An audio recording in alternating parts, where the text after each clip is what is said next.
Ladies and gentlemen, is it better to be famous or is it better to be rich? I think this is a very common discussion, and I also think it says a hell of a lot about how wise you are as a person. So today I'm gonna tell you exactly why it is a lot better to be rich than it is to be famous. First little caveat I wanna say is I'm not famous, like not in the slightest. It's not even in that sphere. What I will say though is I have a audience and a very, very engaged one at that. And when I do think about like, at least at the time recording this, 160-ish thousand subscribers on YouTube, 75-ish thousand on Instagram. Like, when I do think about 200,000 people plus, I'm like, damn, that is a city. So with that being said, inevitably when you have an audience like that, and as I said, I guess it's the sort of content that I'm posting with you guys. It's not like, it's not like I'm just some like Instagram model, and I'm posting like six-pack photos and you never really get to know my character. You guys have seen my journey over 4 years, or 5 years, it's all documented. And you guys are very vested. And what that means is, I genuinely think that someone who has 100,000 subscribers, but they're engaged and they know everything about that person and they're vested in that person, has a more powerful audience than, say, for example, someone with 10 million followers on Instagram, because it's nuts. Like, there are influencers out there with 5 million, 10 million Instagram followers who couldn't even get 30 people to buy their product. It's 30 people to show up to a free meetup that they do. Like, it's, it says a lot. So a little bit of backstory, funnily enough, for whatever reason, but then again, maybe that's because I was hiding in my house for the first half of 2019, I was in a ridiculous level of work mode. Wow. But kind of prior to mid 2019, summer of 2019, I had occasional people on the street stop me here and there. And I guess one thing I will say is, statistically, 80% of my audience is in America. I think also sometimes people ask me, they're like, why do you speak in dollars? Is that to like inflate your numbers? And I'm like, no, it's just because I know who I'm speaking to. And I know that 80% of my audience is based in America. So I also know that I think things would be nuts if I was in America, to be honest. But long story short, prior to June of 2019, nothing much really ever happened. I didn't really get stopped ever. No one really ever recognized me. And then for some reason, there was one specific week. It was when I went away to Bali in June of 2019. In Bali, in 1 week, probably 10 to 12 different people came up to me, which was nuts. I'd never experienced anything like that. It was super flattering. But then it didn't stop when I got back to London. As I said, I know that around of my actual audience, only 10% is in the UK. And then of those percentage that's like in London, I can't imagine that it's particularly much. And for some reason, when I got back to London, it would be at least 3 or 4 times a week. I'd be stopped on the streets, or I would get a lot when I was going to restaurants. I would get a lot when I was going out clubbing. And it kind of just started snowballing over the space of 2019, where, as I said, it would be on any given week, it would be 3-4 times a week that someone would come up to me, or come up to me at a restaurant, or when I was hanging out with my friends or out, or just stop me on the street, as I said. To a point where I even remember, once again, when I went back again to Bali the second time in 2019, once again, it was nuts, like the amount of people that stopped me. We were at this really remote waterfall, and it was super early in the morning, and it was literally me and my group of friends and 2 other people. And literally this other couple, a guy and a girl, and it turns out the guy was a student of mine, which is super cool. And my friends were just like, we're in this remote waterfall and we can't get away from this shit. And I think it's also funny for my friends, because this group of friends, we've been homies since 2015. So they're like, are we talking about the same Iman? The same dumbass Iman? So I think that's quite entertaining. But as I said, kind of over 2019, it snowballed. And I guess the reason that this video comes to mind is I started to feel really, really, really minute effects of some of the downsides of being a little, even just having a little bit of an audience. And once again, I'm so grateful for every single person watching this. There were some instances where, for example, this has happened a couple times where I've been abroad and I've sat down at a place, either abroad for business or abroad for just to be with friends. And I remember this happened in Marbella, this happened in Monaco, and this happened in Milan, where I sat down at a place and I tagged it on my story. And all those times I was with friends.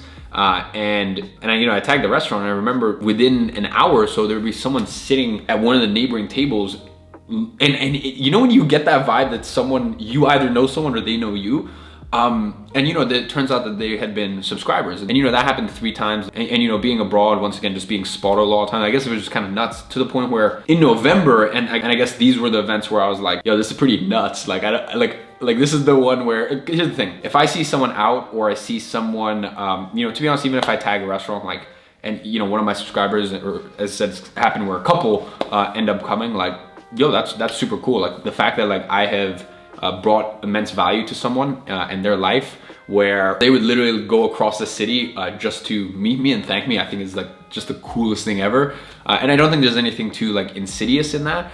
It was more like, no, 3 times this happened in November specifically. It was really weird. It was 3 weeks in a row. There was one time where someone actually flew in from abroad and somehow found out the street that I lived, but they didn't know exactly where I lived on that street. And it, you know, it's a residential street in Chelsea, and they stood on the corner. And I remember the first time this happened. So I was coming back from the gym with one of my friends. She had actually flown in from Monaco and was staying at mine for the night. And yeah, so we went for the gym in the morning, and we came back, and it was and there was this guy standing outside, and he came up to me, and you know, he was super sweet dude, and you know, I could tell he was a little bit nervous, you know, and he had actually flown in from Spain. Like that was like the craziest thing ever to me. It was like the idea that someone has flown in from a country to take the risk of, like, obviously you guys kind of know my general schedule, so he knew that roughly what time I kind of get home from the gym from, you know, I still had my personal trainer last year at that point. So so yeah, that was nuts. And you know, I will say the one thing in my mind that I was thinking was like, it's actually turned out pretty okay, because it's a little bit of a flex because the girl was there. But it happened the week after again, and then the week after again, and it got to a point where like my mom was super concerned, Kieran, product manager, was super concerned, because it's like all these people were kind-hearted, sweet followers or subscribers or students, but it's like, if someone kind-hearted can take an educated sort of estimate of where I lived, someone with bad intentions could too.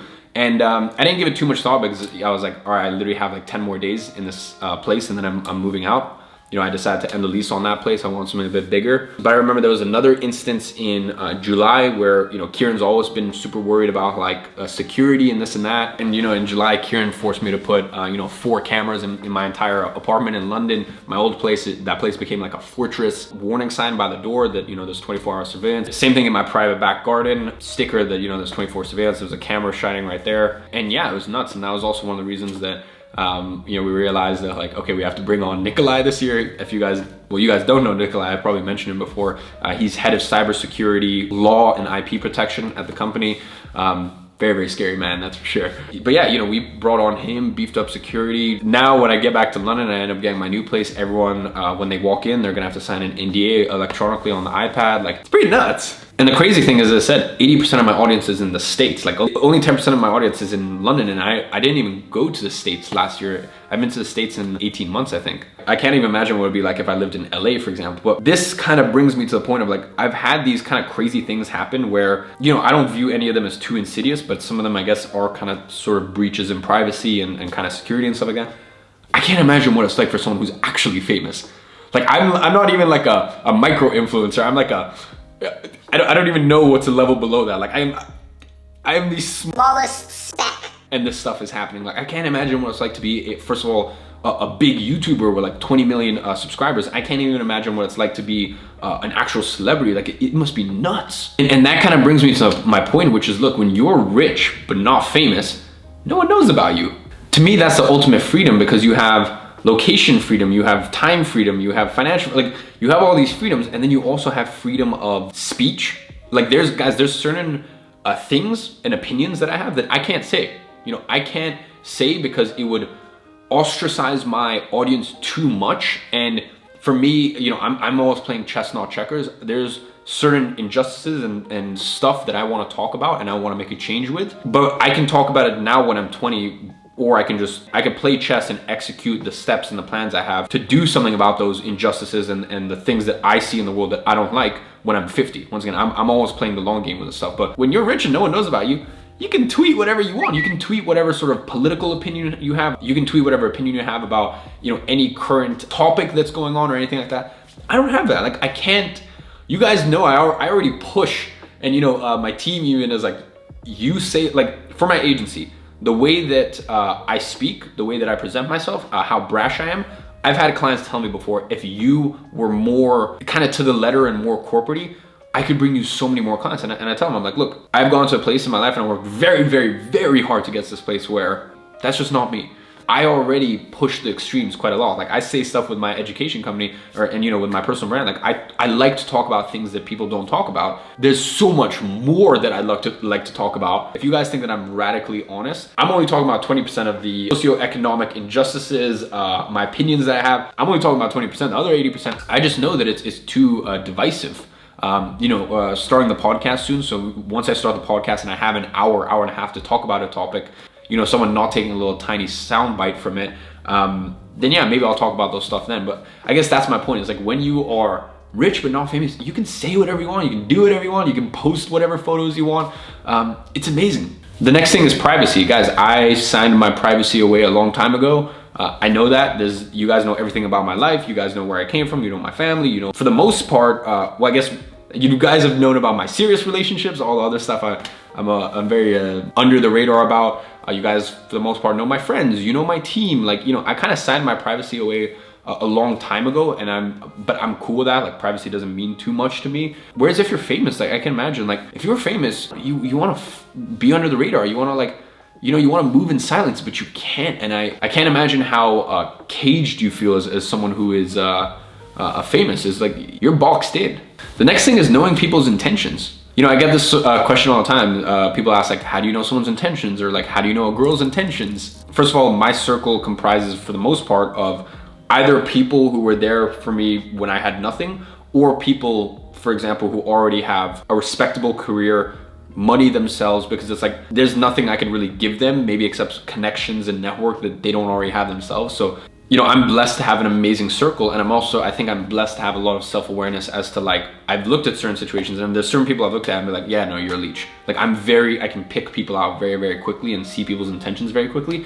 I can imagine if you're famous, like actually famous, you must feel so lonely not knowing what someone's true intentions are. The next thing is you become a target. I mean, it makes sense. If you have a lot of eyeballs on you, you end up becoming a target. People want to see your fall and your demise. If once again, you have eyeballs on you, and this could be an entrepreneur who likes to write the books and make themselves well-known and this and that. With 500,000 followers on Instagram, this could be the YouTuber with 10 million subscribers, or this could be like for example, even seeing like these weird micro niches. Like you'll even see like watch YouTubers, like once they hit like 50,000 subscribers, making watch, like talking about horology, like they become a target in that industry, in that little micro niche of like people want to see their demise. It's really weird. It's fucked up. And I feel as though there's always this underlying uneasiness because you're like, I am a target and inevitably I will be caught in the crossfires. And for some people it's warranted. I think if you kind of go to bed at night with the sense of uneasiness because you have skeletons in your closet, well, that makes sense. But I have learned by seeing really good people, honest, genuine, sincere people targeted and try to be brought down. I've seen it time and time, like to give you an example, Tony Robbins. I remember last year I was looking and I was just like, man, like this is such, you can tell it's such, first of all, it doesn't come from reputable news outlets, but like even Tony Robbins last year, in 2019, he lost a book publishing deal with his publisher because of all these allegations. And once again, at the end of the day, like who am I to know, who's anyone to know like whether they're true or not? But I just think like, I don't know if you looked into it, it held no merit. It was so awesome to see so many people rise up and be like, no, this man has literally changed my life. Like, can you please stop trying to tear down someone who does good? But it once again, it became so clear. They're like, look, you become a target. And no matter how squeaky clean you are, I say this with 99% certainty that Tony Robbins is squeaky clean, but hey, at the end of the day, I guess, you never truly know, but that's the thing. No matter how squeaky clean you are, you're still always a target. And, it was so sad to see Tony Robbins, for example, lose his book publishing deal. Yes, all the people whose lives he's changed, they know the truth, but at the end of the day, it still had massive consequences for him.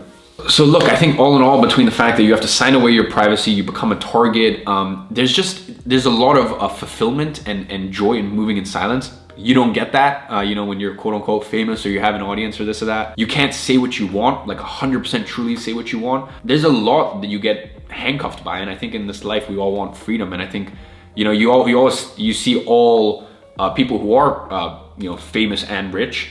They always say like, I take wealth over fame any day. Like fame is the worst thing ever. It can do way more bad than it can good. I'd say the only thing where some sort of level of fame, or on a much lower level, just some level of having an audience or clout, as some people refer to, is in dating life. Like it's hardwired in us. It's just that social proof. So, you know, that's the one thing I will say, like if you have an audience and a following, yeah, I'm not gonna lie, if you've got a blue tick and a good amount of followers, yes, like it is a massive asset. It does really help. But look, at the end of the day, after the age of 35, once you have a wife or a partner, no, I don't really see the benefit in it.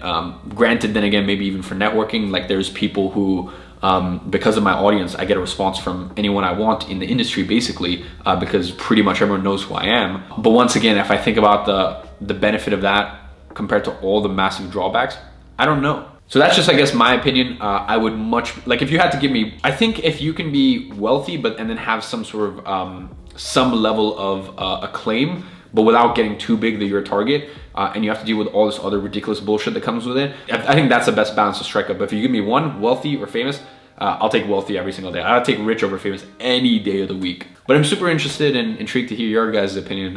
What would you take? What would you prefer, and why?